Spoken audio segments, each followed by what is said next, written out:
that you can see there now in Iceland, that's going to be what it's like for us here in the UK when we reach the peak of our partial solar eclipse. So sadly we're not going to get the totality here in the UK, but we will get something as magical as this in about half an hour's time or so, depending on where you are in the UK. And this is special for Iceland, the first total eclipse, I think, since the 50s, 1954. Yeah, so total eclipses, they happen relatively often, but in very small regions of the globe. So if you pick any random place on the surface of the Earth, you'll only get a total eclipse every 375 years on average. Now, some places get it more often than that, some places get less, but for Iceland, this is rare, and you know, we haven't seen anything like this in the UK since 1999, Mark. No. And how special a moment is this for Iceland? I heard it described this morning as a once-in-a-century moment. You know, it is once in a life. If you're not prepared to do some eclipse chasing, oh look, it's getting closer and closer, Mark. If you're not prepared to do eclipse chasing and go and travel the world to hunt down these total eclipses, then you know it is a once-in-a-lifetime event. And look, that's the eclipse is getting darker and darker. And what will be happening in Iceland at the moment? Well, it will feel like it's nighttime, and soon enough they'll be able to see the stars in their daytime sky, yes, just because the entire light of the sun has been blocked out by the moon. So their evening world is, you know, plunged into twilight in quite a dramatic way, isn't it? Not twilight, total darkness. Well, it will be soon. Yeah, so right now, yes, very soon. Yeah. It's going to be total darkness, like night. But for just a couple of minutes, as the moon keeps moving, then the sun will appear on the other side. So how dark do you think it will go here? Here for 96, I think, it's going to be hard It won't to be tell. an eclipse to that extent, will it? We're not, it's hard to tell. Hard to time. That's getting close to 98, 99% there now. So for us, it's definitely going to get darker here in the UK.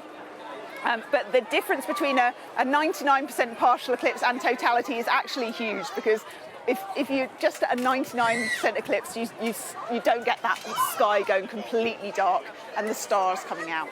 Yeah. But I'm so pleased it's cloud-free for our friends in Iceland. This is marvellous. Yes, there were all sorts of fears that it wouldn't be. I listened to Brian May, who loves his astrophysics. He is an astrophysicist. He is an astrophysicist. He's got a PhD. I saw that. Yeah.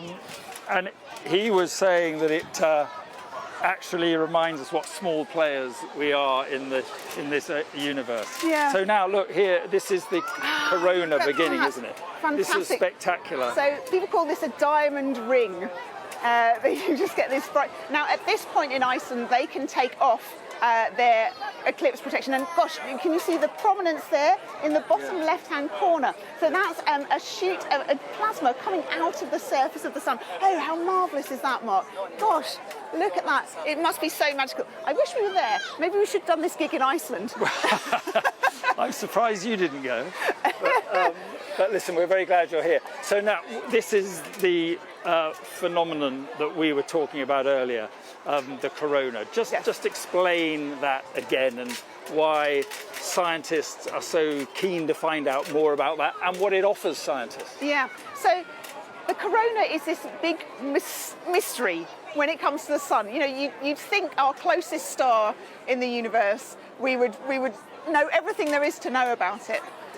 We understand what's happening in the core of the sun, but when we look at the surface of the sun, it's about 5,000 degrees Celsius.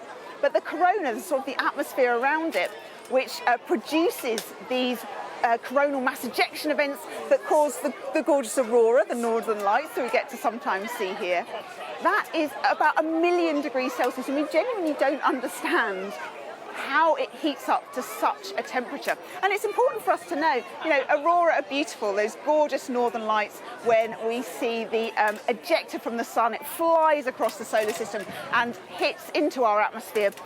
Most of it bounces off thanks to our magnetic field, but some of it comes down at the poles to produce the northern lights. And that, if there is a really massive coronal mass ejection event, then that is actually a problem for society here on Earth. And people do worry about space weather and what impact that has on us here on Earth. And so we really want to understand the corona better. Gosh, look, Mark, it's gone completely dark now in Iceland. Yeah. They'll be starting to see the stars. Some of the planets are up at the moment as well, so they'll be able to see them. Yes, well, I was going to say, let's just stop and enjoy the picture, but it is, well, it's stunningly dark, isn't it? And here comes the limb of the sun now coming out on the other side. It's a very quick total eclipse, this one. So it's just just a couple of minutes long, and here the sun starts coming back out again. Let's just watch and wonder at these pictures.